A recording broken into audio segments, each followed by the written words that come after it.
Welcome to this explainer, where we're going to dive into the absolutely profound journey of moving from hidden potential to unstoppable purpose. Today, we are unpacking a brilliant framework called Let It Shine. Look, if you've ever felt like you're carrying something significant, like a spark inside you, but you're just kind of stuck on how to actually deploy it, or maybe you feel like your inner fire has just completely dimmed over time, well, you are in exactly the right place. We're going to start things off today with a really hard-hitting truth. You haven't lost your inner light, you didn't forfeit your calling, and you absolutely didn't disqualify yourself out of it. The reality, you just consciously covered it up. And as we're going to see, we often do this super carefully and deliberately. When a room or a situation makes it obvious that carrying our light might actually cost us something, we bury it. And then, and this is the dangerous part, we start calling that hiding humility.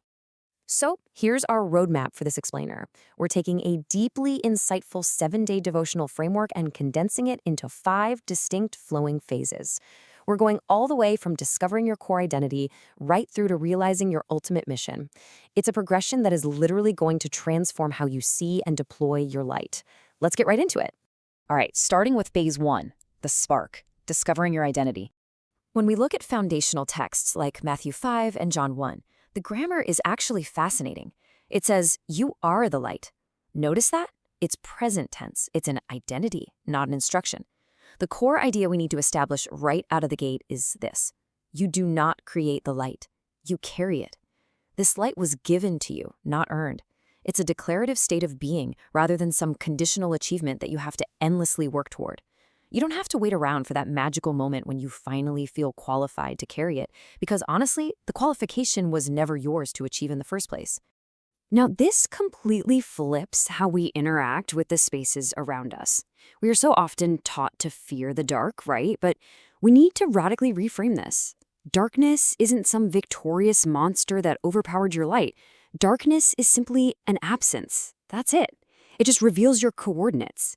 Those dark spaces in your workplace or messy family dynamics or gaps in your community, they aren't places to run away from. They are literally just assignments waiting for you to walk into them. Darkness has absolutely zero power against a light that actually bothers to show up. That brings us right into phase 2, the obstacle, the architecture of hiding. Looking at this concept from Luke 8, we can really expose the lie that fear tells us. If we already have the light, we have to ask why so many people who carry it still walk through their entire lives in the dark. You might think putting your light under a bowl protects it, right? Protects it from criticism in your social circles, or judgment from your peers, or rejection in your career. You think you're keeping it safe. Actually, scratch that, it feels like protection. But the stark truth is that hiding suffocates the gift. Light that isn't used doesn't stay ready for later. It weakens, it dulls. That thing you buried just to survive, it's slowly dying in the dark. So how in the world do we dismantle this whole architecture of hiding? Well, you must specifically name the fear, whether it's false humility or that slow, quiet erosion of constantly comparing yourself to others, or maybe a past rejection where a room just entirely refused to receive you. You have to name it, because you absolutely cannot remove a covering that you refuse to acknowledge. A covered fear is powerful, but a named fear, it loses its grip entirely. Let's keep moving to phase 3, the fuel, the compulsion of real calling. To really understand our fuel, we pull from Jeremiah 20 to see the massive difference between inspiration and calling. We are moving way past superficial energy here and stepping into a pressurized reality. Inspiration is kind of like the weather. It comes and goes. You feel super hyped on Sunday, and by Wednesday it's faded. You can put it down easily. Calling, on the other hand, is an entirely different beast. Calling is a burning compulsion you desperately try to put down, but you just can't. Real calling is not some curated, peaceful aesthetic. It feels like a fire shut up in your very bones, and it literally exhausts you when you try to suppress it. So I want you to ask yourself a pretty uncomfortable question right now. Can you stop? Can you completely lay down this work, walk away, and feel nothing but relief? Or is the silence that follows louder and more painful than the speaking? Look, if you can't walk away without feeling utterly constrained, that friction you're feeling, that isn't opposition. That's the fire looking for a door. Which leads us to phase 4, the maintenance. The maintenance, tending the consistent flame. We so often fall victim to what is known as the Sunday problem. You start Sunday on this massive high. Monday, you're still warm. By Wednesday, you're cooling off.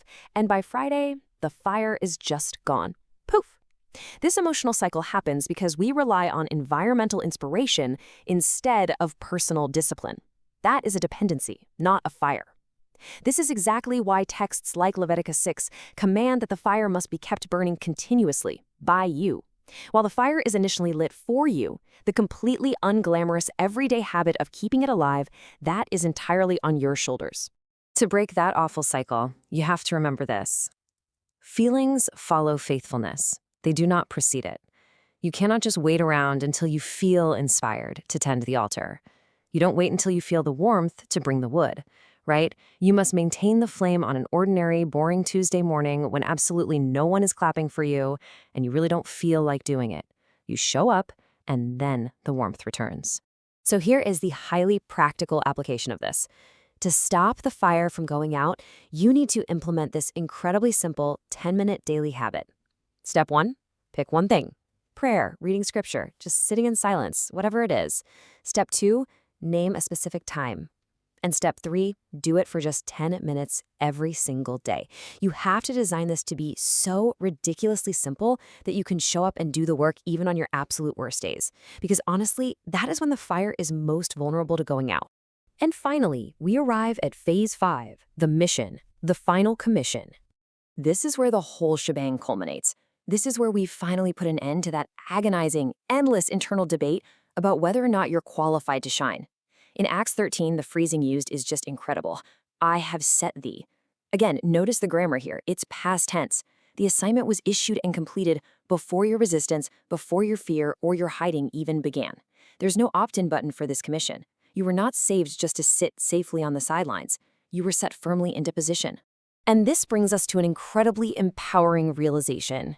Your light, it's not just some quirky personality trait. It is a highly specific assignment. And assignments have targets. So what does that actually mean for you? Well, it means that if a door closes in your face, or if someone flat out rejects your light, that is not the end of your commission. Rejection is simply redirection. It narrows your lane to point you directly toward the people who actually desperately need what you specifically carry. We're going to wrap up this explainer by leaving you with a really provocative challenge. Fill in these blanks. I am called to bring light to who through how. Take a moment today to define your specific lane. Name your destination. Because the moment you do that, you stop endlessly deciding if you're going to shine, and you realize that you are already sent. Go shine.